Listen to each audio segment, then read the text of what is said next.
Years of data breaches and lazy behavior by end users has given passwords a bad name. So why shouldn't we just get rid of the system altogether? On this episode of Today in Tech, we're going to explore some of the reasons why we should just get rid of this whole system in favor of some new approaches.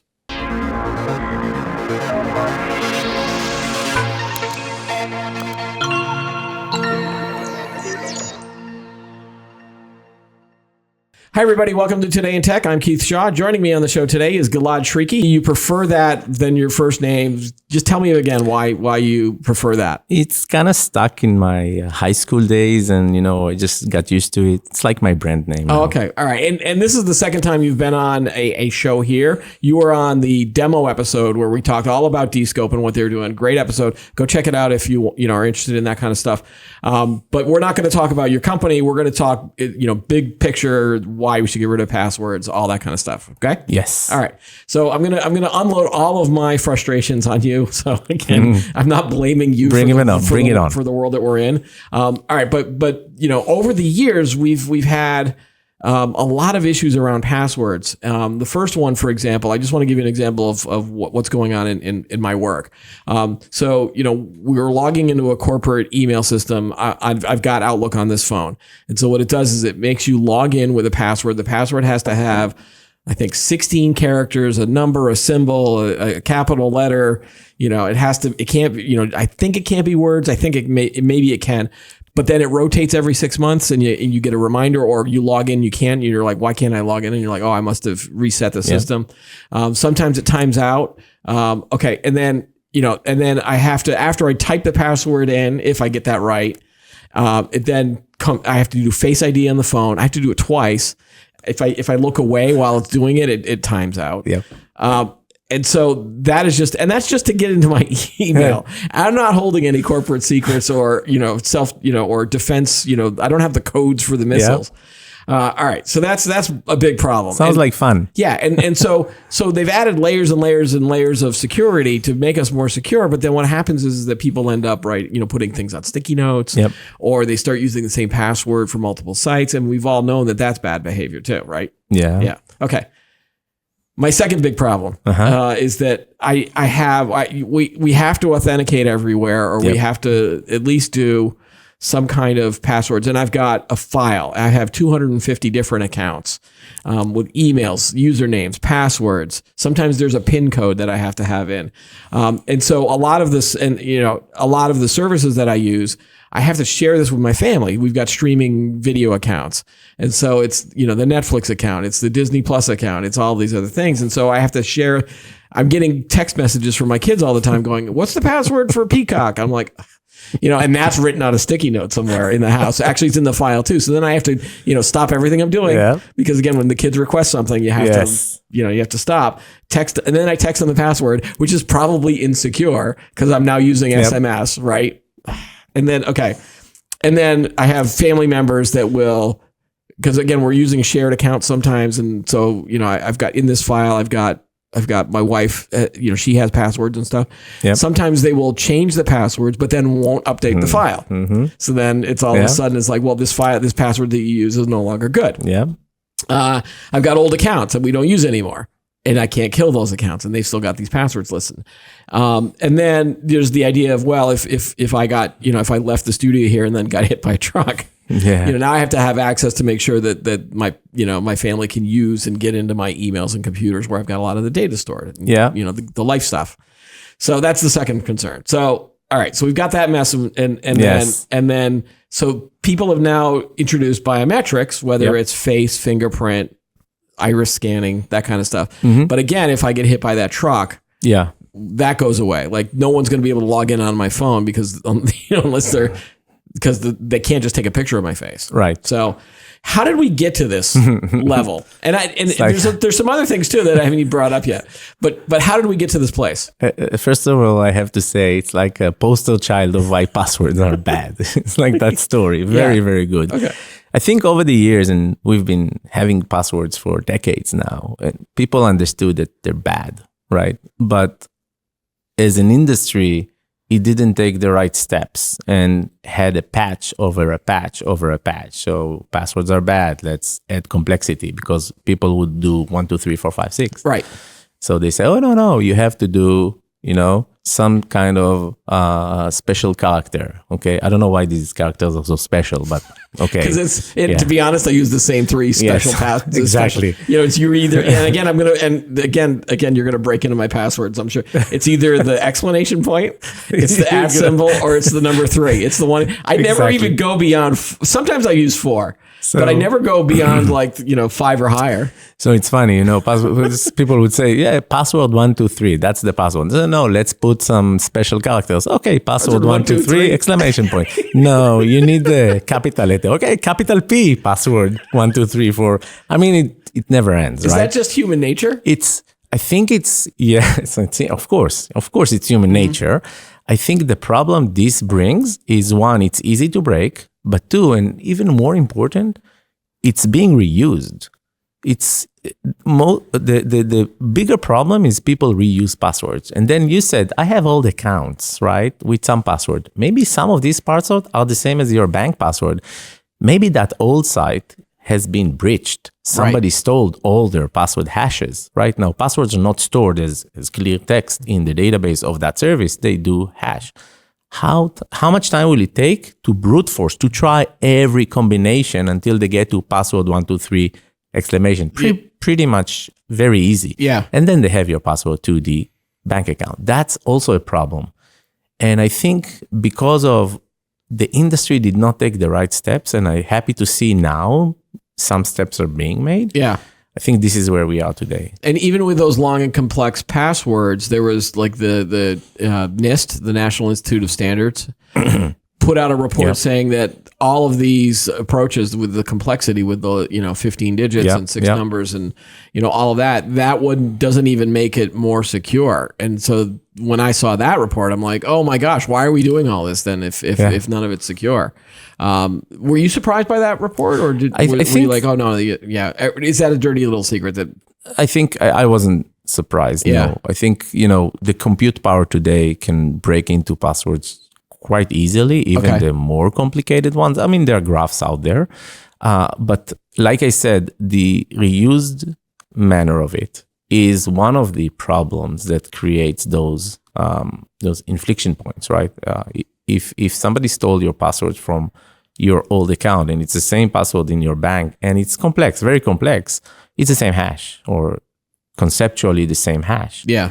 And then people will be able to break in. So I think the idea of passwords, we should definitely go away from it. All these patches didn't really help. Yeah. Okay. So the next, would you say that the next level of authentication became this 2-factor authentication? So it's like you started out with, all right, well, we've got the password, and if you pass that level, well, now we're going to send you a text message exactly. to prove that you are who you are. Exactly. And that you just haven't stolen my phone. Like you stole my password, and now you stole my phone. So type in this number. But then it became biometrics as well. So that's almost as like 2 and 3, right? So one step before, what happened is, let's say your bank is Bank of America.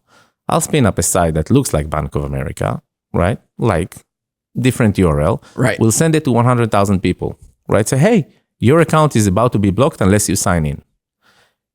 How many people will actually click that link? 1%? Well, just say 1%. 10%, 1%. Right. So you see, so these are numbers. Now, if I send it 1 million emails, and then the problem is with some of the MFAs, I can also phish the MFA because you think you're at Bank of America, you get a text and say, hey, type in the number you got in the text. You'll type it on the same site, my site, and I'll use it in the back end to log into your bank account. Okay. So some of the MFAs are also what we call phishable easily, right? So the OTP, one-time password, the one thing that you get via email or text, also problematic. So I think we tried, but the adversary just made it easy, made it even more creative to get it into your account. Right. So now we hope that biometrics is stronger and other means that will allow you to have a less phishable ways of authentication and MFA should actually be used. And then we were talking before the show about biometrics, and you're saying that there's a huge misconception around it. Yes. For me, it's just I'm okay with it. I'm not worried about my data. I'm not worried about because again, this is maybe just because this is an iPhone. Yeah. And they're pretty clear about how secure those Yes. things are.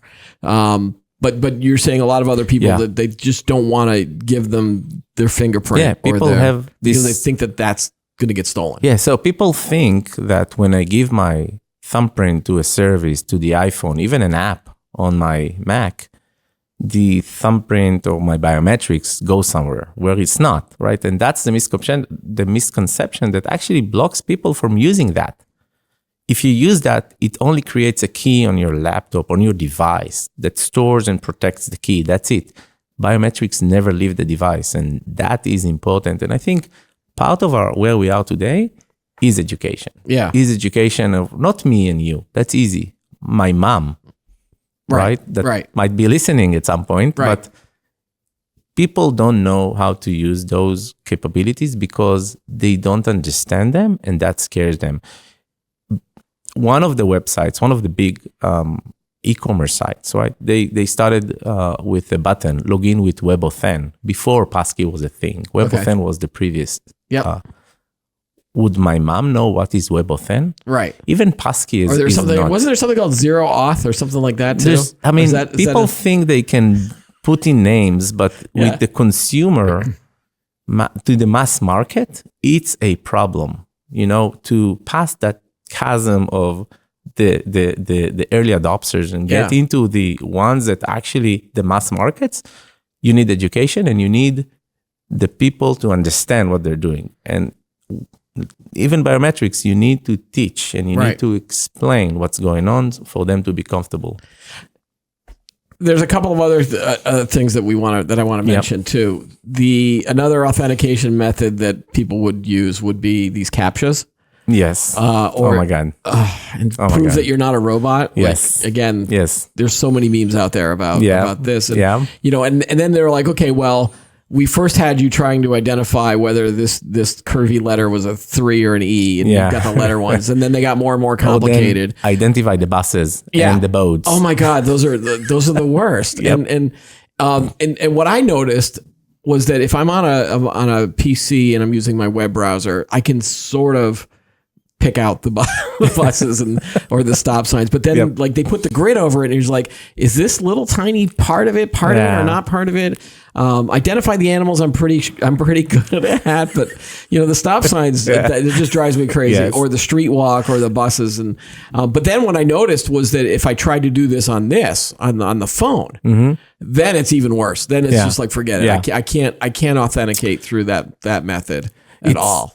I think these things are so poorly managed. They're adding a lot of friction. Now, some services don't mind the friction. I mean, your bank account login, they don't mind the friction. You know why? Because you're a customer. You have to log in. Yeah. But if you want to go buy something, they don't want the friction. So you'll see a very focused effort on not adding friction to the experience. Is that why I think Amazon is still just a username and a password? Partly. Yeah. Partly. I think. Or is it because it's too difficult to add that next layer of authentication? Amazon is a big company. Yeah, they could do it, right? Think about it. Okay, let's say I'm protecting fraud and I have 1%, 2% fraud from my revenue. But if I add that friction, I lose 5% of my revenue. Right. It makes sense for me to accept pay that 2%. Which is problematic in a greater scale. But I mean, this is the reality. And you were talking about the easy passwords the other day, you know, so the 1, 2, 3, 4, 5, 6. Yes. And I was thinking, there's no way that anybody has those passwords anymore. Right. And so at the end of last year, NordPass, which is a VPN company, they produced the 200 most common passwords. And on that list, 1, 2, 3, 4, 5, 6. It's like how is this still possible? It's 2025. Yeah. I think Lord Helmet with these luggage in the Spaceballs had a 1, 2, 3, 4, 5. It's the same password as my luggage. Yes, exactly. So I think again, it's basically one websites or applications that don't have the capacity to change or even the willingness to change, and people that don't understand the risk. So I think it's a combination. And we as the tech market definitely need to come forward and educate and fix that. Yeah. I still like, again, when in Canada, like they actually broke it up in by country, and in Canada on the top 10 list was the word hockey. I'm like, okay, this is now, not only is this veering into offensiveness, but again, it's all about whether the site is requiring you to have that that level.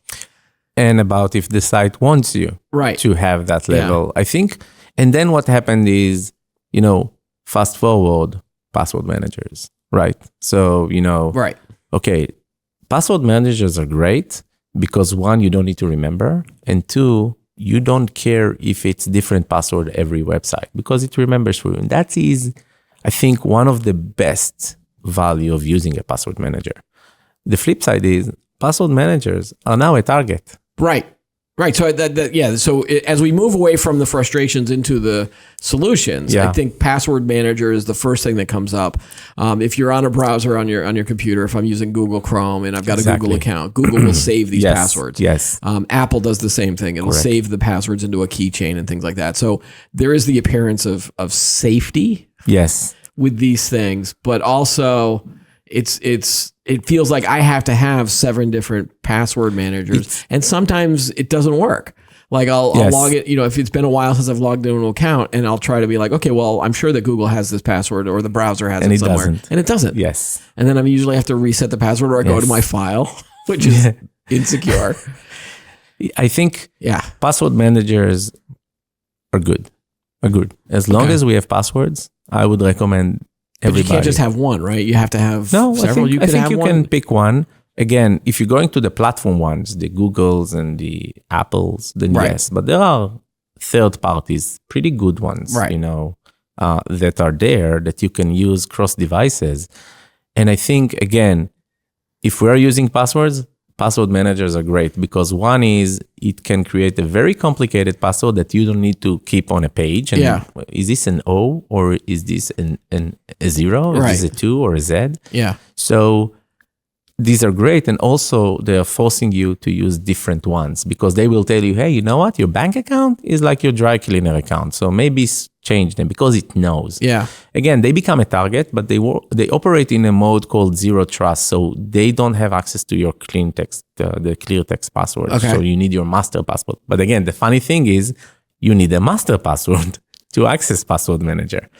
But they are also evolving and it takes time, but now some of them will actually release passkeys and we'll talk about passkeys. But I mean, if you're using password, throw away that piece of paper you have, move to password manager. One of the issues I've noticed with password managers is that if I'm signing up for an account and then it has an authentication method to it, the password manager sometimes thinks that the authentication is now the new password. So it's like, hey, update your password. I was like, no, it's not the password. That was just a one-time password, or that clunky. Was the. It's very, and it changes the username, and it's like, no, I created a username, or I created. Yes. So it's clunky. Like it's clunky. It's not 100%. They're trying to, but again, if you're using passwords, that's a good bet to use password manager with all this clunkiness. I think it's better than your piece of paper. Okay. And so now all the cool kids are talking about passkeys. Yes.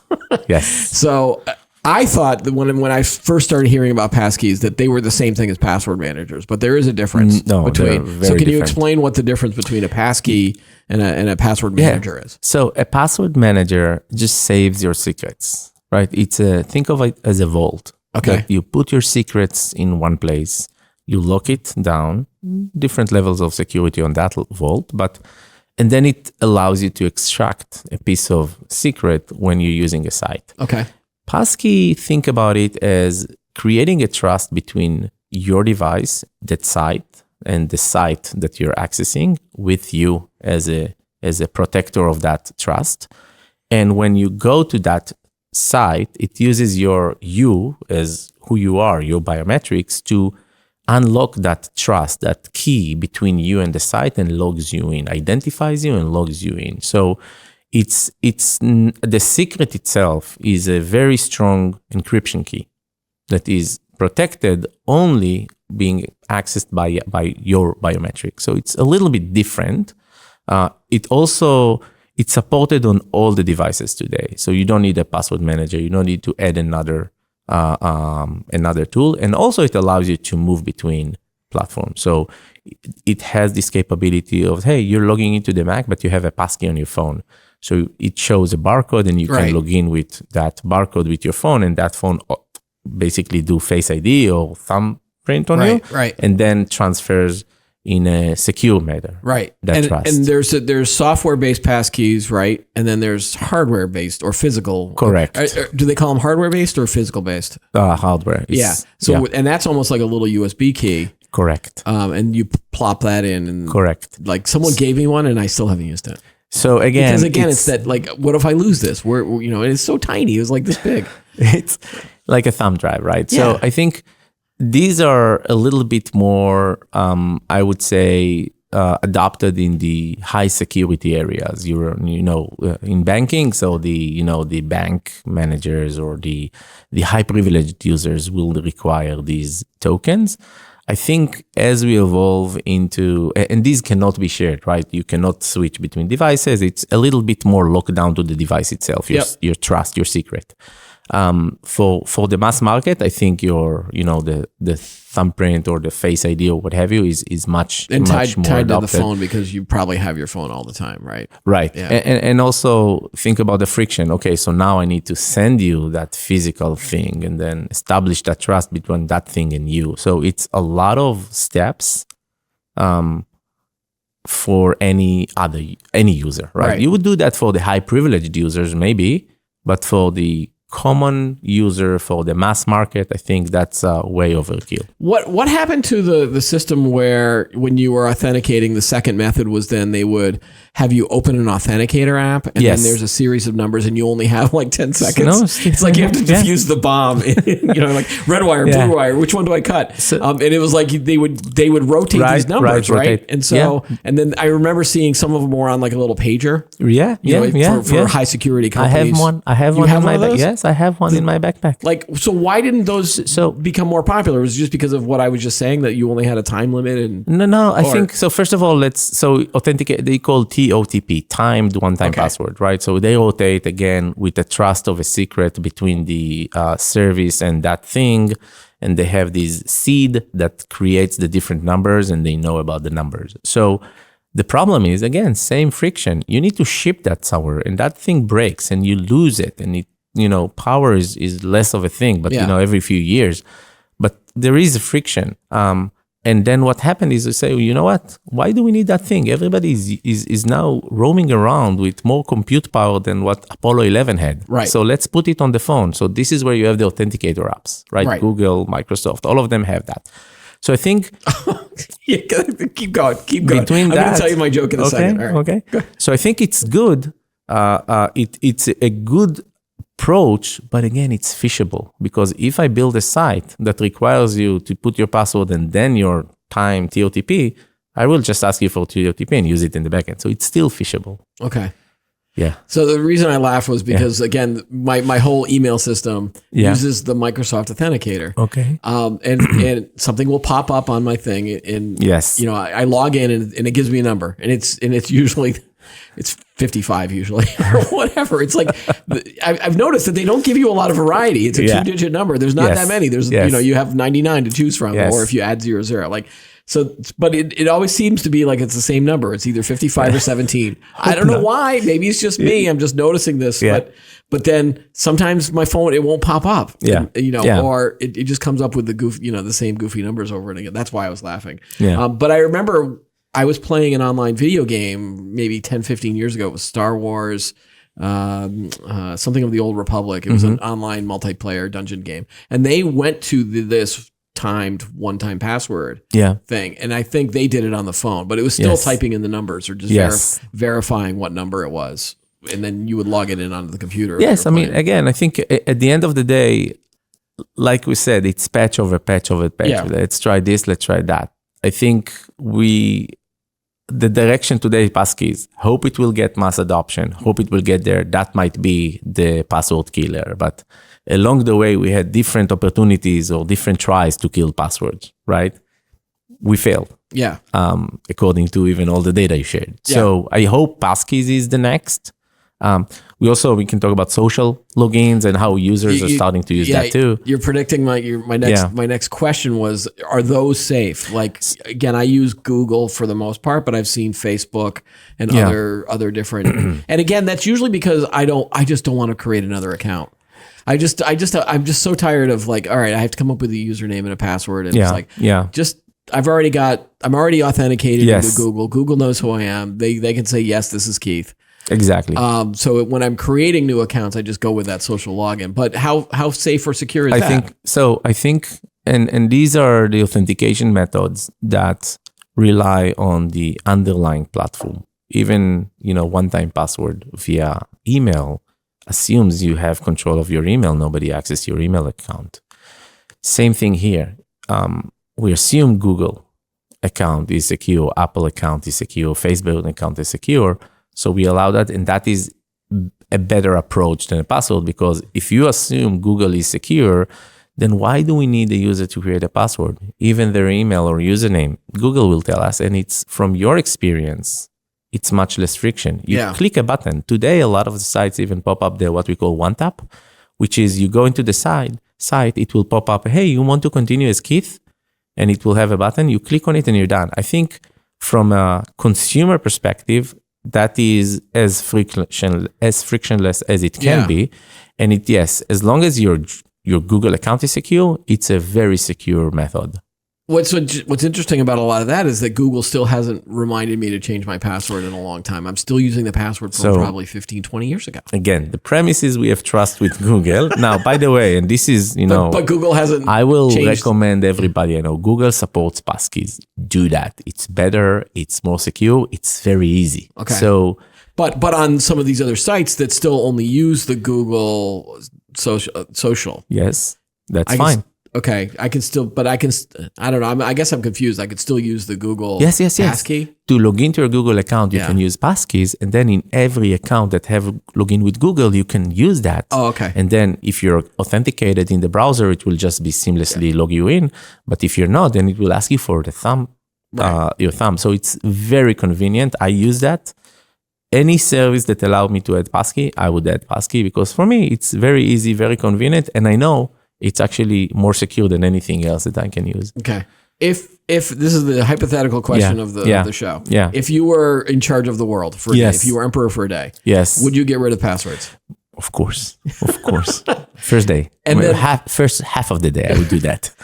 So what would you tell everybody that they had to do now? Like I would start educating folks about the security aspects, and I would definitely go to the more leading option is the passkeys, WebAuthn. Okay. Yes. All right. And then everyone else has to follow that. The problem is that we still have a billion. But I am an emperor. I know. So I can do that, right? You'd be a benevolent emperor. Yes. Sure. So yes, I think it starts with education and incentives, right? And first of all, you show the application services that it's less friction, it's more secure. Long term, it's a better outcome for them. And then you show to the users, us, that it's secure. Educate about, biometrics never leaving the device. Educate about, hey, you don't need to remember passkeys, your passwords, reuse password. So I think it's two sides of an education. And of course, there is an effort. I'm not saying it's like an emperor work, but it is some work, but it's good. Do most companies agree with you on this, where they understand the problem? It's just that they look at the cost of shifting that infrastructure from a password-based system into something that's more secure and a more authentication and things like that. So depends. And then they go, it's going to cost too much shaking. So it depends on the domain, the vertical, the person. I think from a security standpoint, most people will agree, if not all, that passkeys are much better than passwords, and there is no 100% secure, right? Yeah. Even passkeys have their own flaws, and we know that. But we are working and approaching a solution for those too. But I think at this time, most people will say, yes, you're right. Some people will say, cost benefit, not so sure, time-wise, priority. There's always something. But yeah, I think from security perspective, nobody would argue about that. Okay. And then I wanted to bring up another question that we had once was someone suggested to me that we should just get rid of all passwords. And what we should do is we should just put a chip in everybody's arm somewhere. Yes. Now, I don't know, like, there would be arguments about what type of technology to use. Like, would it be RFID? Would it be, whatever the tap that you get on the credit card? Like, is that what's going to happen? So, and that just scares the heck out of me, mainly because I don't like needles. But I hate needles, but I would stand in line to get that thing in my head.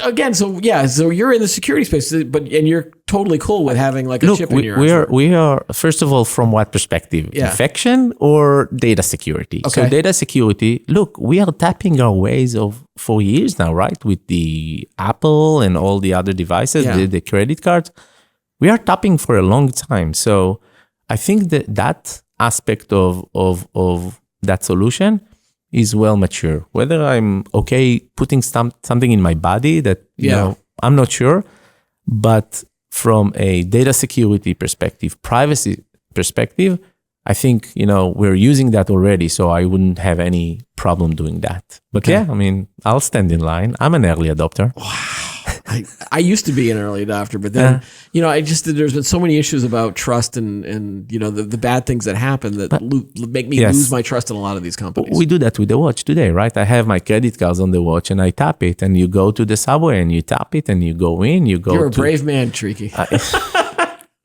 Maybe it's just me. I'm super paranoid, more paranoid than you are. So you're not tapping your phone on payments? No, I don't know. I don't do any payments on my phone. Okay. And again, maybe it's because I just don't feel safe or knowledgeable enough to not look like an idiot at the 7-Eleven where I'm trying to tap. And I only have a couple of credit cards, and one of them has the tap, but for some reason it doesn't work anymore. Okay. And then the second one doesn't even have the tap. So I'm basically back to the chip. At least I've gone from the swipe to the chip. At least that.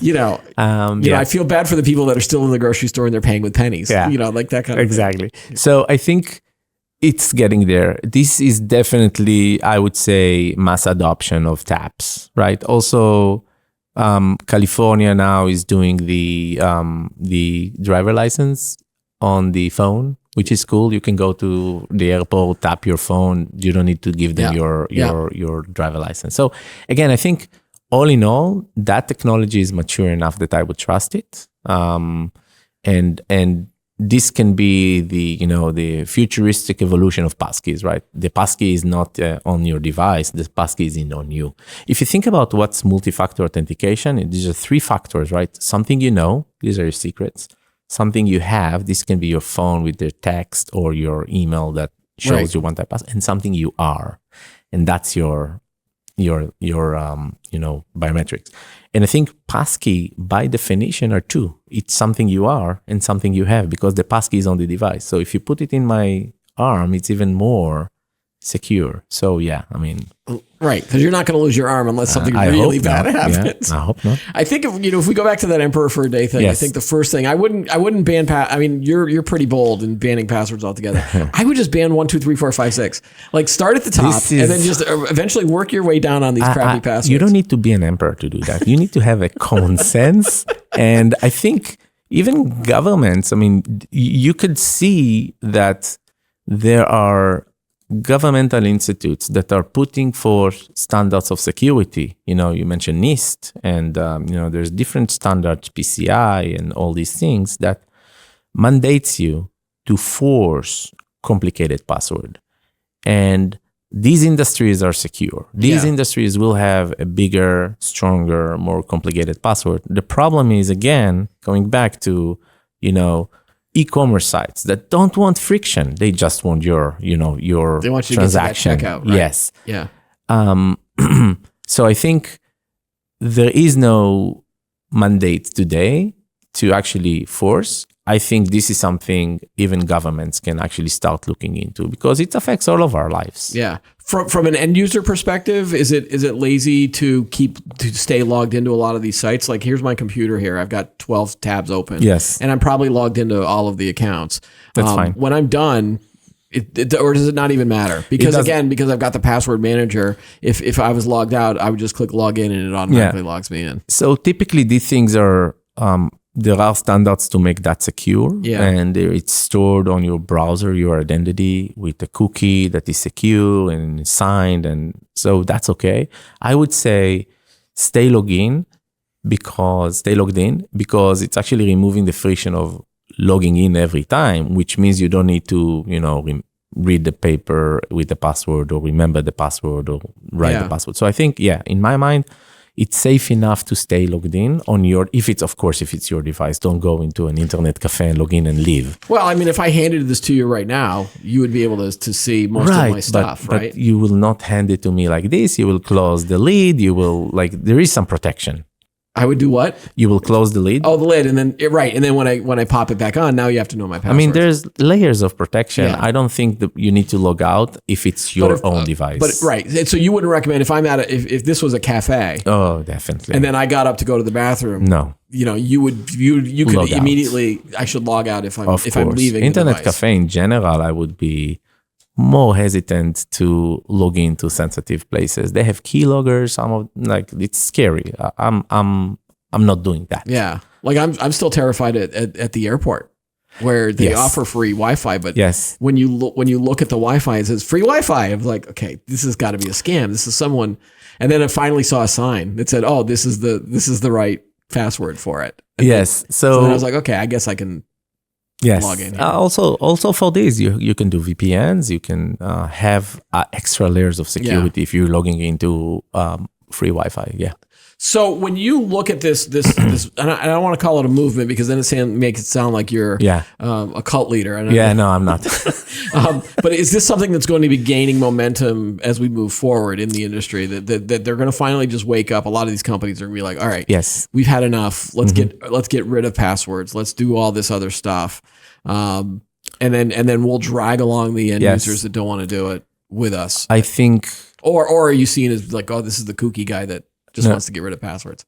So I think I've been called that already, but so I think it's not going to happen. I think it's happening. Okay. And if you see, I think FIDO2, the alliance that brought in the passkeys, motion and movement, now has the backing of all the big players, all the platform players, right? Google, Microsoft, all of them, Apple. All of them are now participating in that, meaning mass adoption, I'm sure, is happening. And also you can start seeing sites that allow you to do that. And I'm not talking about your office, internal sites. I'm talking about Best Buy and Home Depot. Mm-hmm. You can now start setting up passkeys in mass market sites. So I think we're at the...